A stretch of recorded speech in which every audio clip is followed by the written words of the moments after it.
तिरहुत स्नातक निर्वाचन क्षेत्र में हो रहे विधान परिषद उपचुनाव के लिए जनसुराज के उम्मीदवार डॉक्टर विनायक गौतम ने सोमवार को नामांकन पत्र दाखिल किया। इस मौके पर क्लब मैदान में जनसुराज द्वारा नामांकन सह आशीर्वाद सभा का आयोजन किया गया, जिसमें बड़ी संख्या में कार्यकर्ता और समर्थक शामिल हुए। सभा को संबोधित करते हुए जनसुराज के कार्यवाहक अध्यक्ष मनोज भारती ने कहा कि डॉक्टर विनायक गौतम स्थानीय और जमीन से जुड़े नेता हैं। उन्होंने नेतरहाट स्कूल से पढ़ाई की और क्षेत्र के लोगों के लिए निरंतर काम कर रहे हैं। जनसुराज का मकसद केवल सत्ता हासिल करना नहीं है, बल्कि बिहार में बदलाव लाना है। डॉक्टर विनायक गौतम ने नामांकन के बाद मीडिया से कहा कि मैंने स्वास्थ्य क्षेत्र में पूरी ईमानदारी से सेवा की है और अब राजनीति को जनता की सेवा का माध्यम बनाऊंगा। प्रशांत किशोर ने मुझे भरोसा जताया है, मैं उसे 100% निभाने की कोशिश करूंगा। अगर जनता की उम्मीदों पर खरा नहीं उतर सका तो अगली बार चुनाव नहीं लड़ूंगा। जो डॉक्टर विनायक गौतम के साथ भी लागू होती है, वो यहीं पे मुजफ्फरपुर और पूरे तिरहुत क्षेत्र में एक जाना माना नाम है।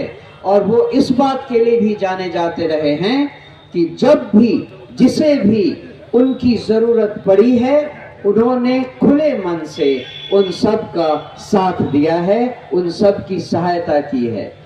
चुनाव के बाद भी उन्होंने अपने सारे मुद्दे आपके सामने रखे हैं कि वो क्या मुद्दे उठाएंगे विधान परिषद में।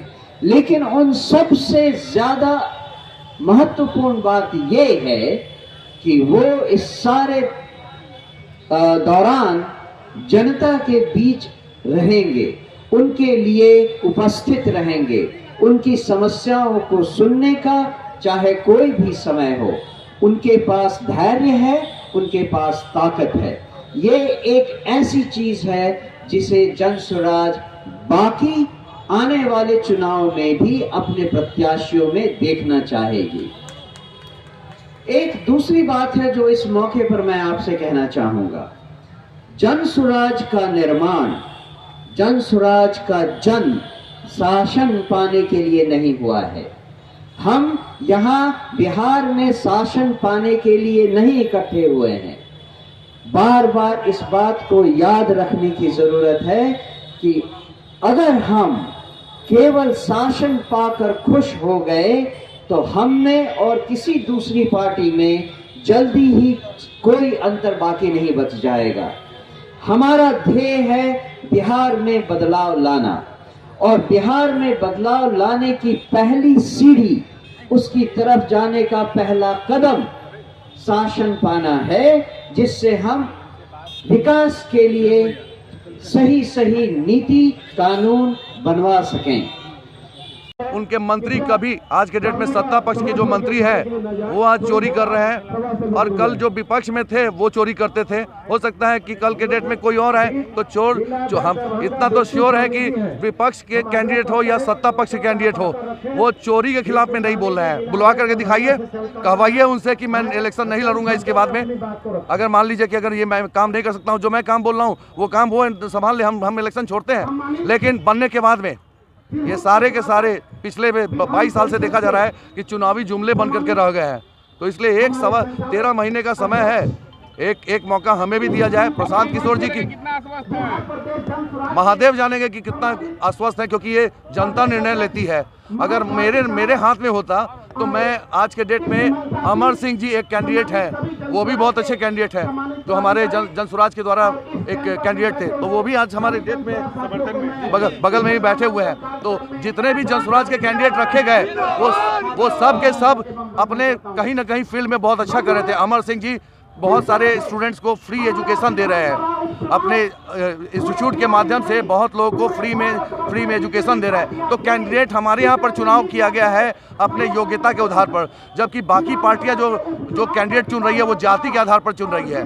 बिहार को आप लोगों ने जो भी है, सत्ता पक्ष है या विपक्ष है, उन लोगों ने जाति के आधार पर बांट के रख दिया है। अगर कहीं जाति या फिर कहीं धर्म, बीजेपी हिंदुओं का हो गया और राजद प्लस जो हो गया मुस्लिम के हो गए, और बाकी जो बचा वो जात के अंदर में बांट लिया कि ओके इस जगह पर इतना फलना जाति का फलना इतना ज़्यादा पॉपुलेशन है तो उसी का कैंडिडेट देंगे।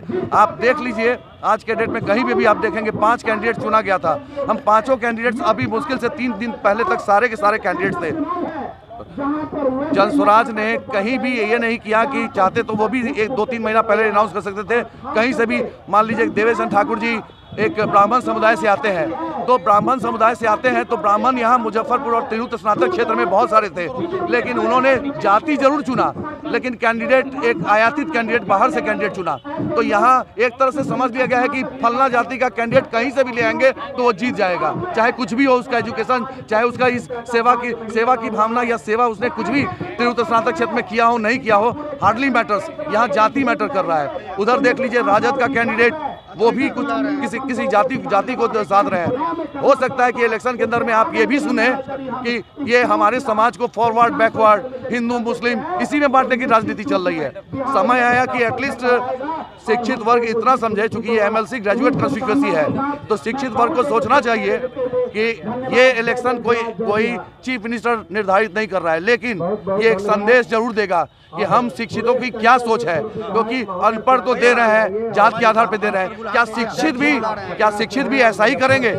क्या शिक्षित वर्ग चाहते हैं कि बिहार में बदलाव हो? अगर वो चाहते हैं बिहार में बदलाव हो और वो प्रशांत किशोर जी जैसे सोच को अगर मान लीजिए वो मान रहे हैं, दिल से मान रहे हैं, तो एटलीस्ट उन्हें वोट देना चाहिए। क्योंकि ये मैं ही नहीं लड़ रहा हूँ, प्रशांत किशोर जी की पूरी टीम और उनकी सोच लड़ रही है और मुझे लगता है कि उनकी सोच नापाक है, पूरी बहुत अच्छी सोच है।